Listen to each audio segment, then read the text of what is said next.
बिस्मिल्लाहिर्रहमानिर्रहीम। आज हम देखेंगे अपने सिलसिले ग्लेडियोलस की तीसरी वीडियो, जिसमें देखते हैं कि गमले में किस तरह से लगाया गया। ये मेरे पास एक गमला है जो तकरीबन 10 इंच चौड़ा है। इसके नीचे मिट्टी डालकर मैंने गमला तैयार किया है और ऊपर जहाँ पर मैंने बल्ब रखने हैं वो भी वो जगह खाली है।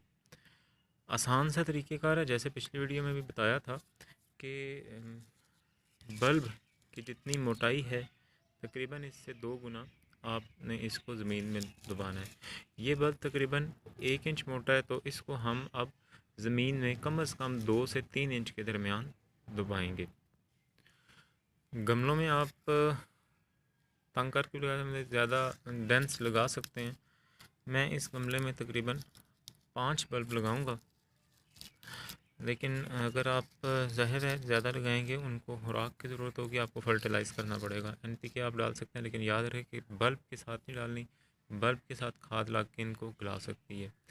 इस तरीके से ये मुनासिब फासले पे तकरीबन हमने बल्ब को रखा और अब इन पे हम मिट्टी डाल देंगे।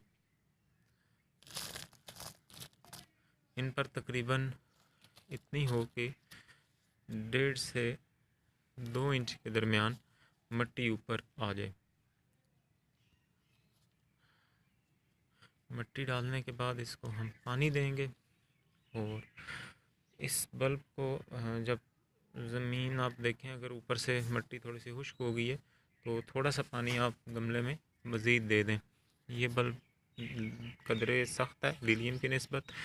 पानी अगर ना दें तो भी ठीक है, एक बार इसको भर दें, लेकिन अगर ज़्यादा खुश्क हो गया तो भी मिट्टी मुनासिब नहीं रहेगी। इस तरीके से जी बिल्कुल आप देख सकते हैं मिट्टी हमने भर दी है और अब इसको हम पानी दे देंगे और इंशाल्लाह उम्मीद है तकरीबन 1 से 1.5 हफ्ते में ये बल्ब से पौधा जो है वो बन जाएगा। जज़ाकुमुल्लाह खैर, अहसनल जज़ा।